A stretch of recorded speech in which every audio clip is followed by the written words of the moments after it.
Well, you all are very creative in how you poke me to make more videos. I will admit, this time of year is a hard time of year for me, and I apologize for slacking the last week or so and getting this last video out because I'm starting to get it that you guys appreciate these videos, and I'm appreciative of that. I had a friend of mine unlike and like a video I created a couple weeks ago just to like ping me. And then another friend of mine reached out to send me a good wish, hoping that my cup was filled. So I took that as like, okay, Katie, you need to get to it and produce another video. So here I am. I am a sappy tree. 'Tis the season. Yeah. Ha ha ha. Sap overfloweth. Our opening card for this week is the King of Pentacles. So we're kind of stepping into this space where we are really looking at our values. This is a lesson of our values. The King of Pentacles is associated with Taurian energy, which is a fixed earth energy. Fixed energies are fixed, right? They're stable. They can be considered stubborn. They don't like a lot of change. And Taurus as a sign is an earth governed sign. So it's associated with our resources and our beliefs and the things that we value. Ultimately, our biggest resource is time, which I was speaking to my friend about recently. Our biggest resource that we have in life is time. So we're likely all revisiting these concepts right now, especially as we are in these seasonal times of the year where we get to revisit memories from our childhood, whether they were pleasant or unpleasant, and, you know, situations that had happened in the past or maybe situations that had happened recently. And so we're in this space this week with our energetic that we're looking at by way of Taurian energy and our lessons of values. Now, to consider what's going on in the sky, we currently have the planet of Uranus in the sign of Taurus. It's been in the sign of Taurus. It first dipped in 2018, then it went fully into Taurus in 2019, and will be in Taurus until 2026. Now, consider that Uranus is a planet of change, unexpected change, and it's likely that we've been kind of going through a evolutionary process in the last few years around our sense of values and things that we put our energy and effort toward. And perhaps we can see where we've self-sabotaged ourselves in some ways as well. Now consider that Uranus, being that it's in the sign of Taurus, which is an earth zodiac sign, earth governed zodiac sign, almost couldn't get that out of my mouth there for a second. We have some interesting things that are going to be happening this coming month, particularly because we just entered into the sign of Capricorn by way of the sun's placement, which brings me to the second card. The challenge that we are facing for the coming week is the sun card. Now, the sun, when it comes out, is typically a very beneficial card. Whenever it comes in, it is highlighting some kind of realization, some awareness that we are coming to. Consider that the sun just moved into the sign of Capricorn. And so there could be something that we are starting anew, particularly because we are going to have a new moon in the next 2 days that will be in alignment with the sun. Now, new moons are always about new beginnings, and we don't always have a new moon right around the new year. So it's particularly powerful this time to consider what you want to develop this year in your life and where you want to put your ultimate resource, aka time, energy, financials, you know, all the things that we value that are solid and physical in nature, maybe even your physical body. But this is the challenge. We are looking at this. We are looking at where we really need to engage in our life in a new way. Powerful stuff. Now, the way through the challenge came through as the Page of Cups. Now, Page of Cups is associated with Pisces energy. We currently have Saturn in Pisces as well as Neptune in the final degrees of Pisces.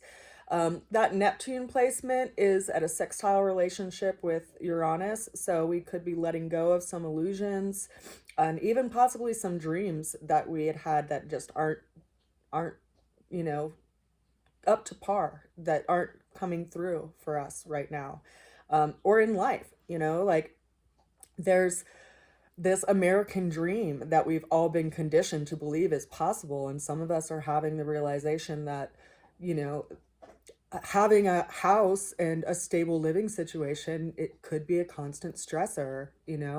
But a lot of that is also changing because of the Uranian influence in Taurus. And consider that in 2020, right in the beginning of 2020, we had a big stellium in the sign of Capricorn. Now, a stellium is basically a grouping of a lot of planets in close degree, or even in just one sign. Anytime you have more than 3 planets in close proximity, it's considered a stellium. And we actually had 5. We had, I wonder if you'll even be able to see this. So I made this actually in 2020 because I wanted to be able to see the positions of the planets and how they were aligned with each other, because a lot of astrologers were talking about this stellium and how it would shift everything globally in our world and in our society, interestingly enough. And now we have the hindsight of 2020. Go freaking figure. But so here we were on January 12th of 2020, and we had Neptune over here in Pisces. Venus was also in Pisces. We had Uranus over here in Taurus. We had the moon over here in Cancer. And then we had this grouping of planets over here in Capricorn. We had, of course, the planet of Saturn over here in Capricorn. Saturn takes about 2.5 years to move through every sign, so now it is currently over here in Pisces. We also had Jupiter in Capricorn. We had Mercury in Capricorn.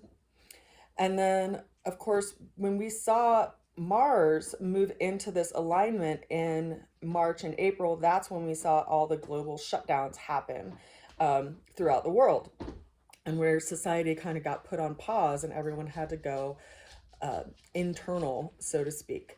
But yeah, we had a lot going on here with all the planets, and we can see this big shift in happening with this grouping.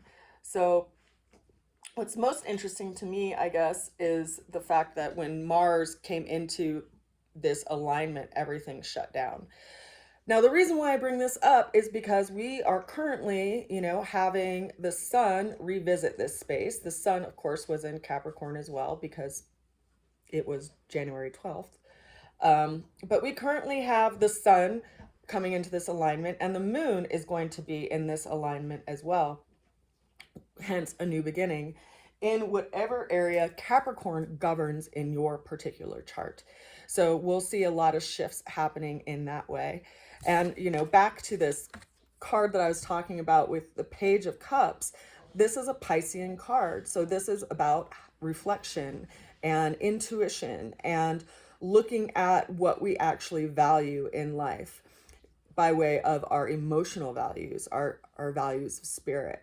Now, I had to, no pun intended, but reflect on the fact that my friend reached out to me and sent me the wish that they wanted my cup to be full, because it made me reflect for the last couple of days, and what does it mean for each of us to have our cup be full?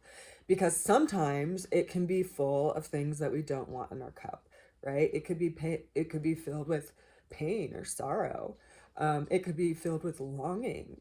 But then it can also be filled with gratitude and memories, right? It's interesting that we hold our memories in our cellular body, and it can take 7 years. It takes 7 years for those cells to die and reform again. So memories actually have an impression on our emotional being by way of the water and the cells that move throughout our body, which is kind of interesting. So we're in this reflection process of where we put our energy, where we put our time, and consider that Saturn is in Pisces right now. So Saturn is bringing this valuation around time, because it takes Saturn 28 to 29 years to move around the whole zodiac system. It's the time lord of the zodiac, so to speak. And so we're having some kind of sobriety and some self-awareness around the grounds that we've already transversed and the ones that we still have yet to navigate.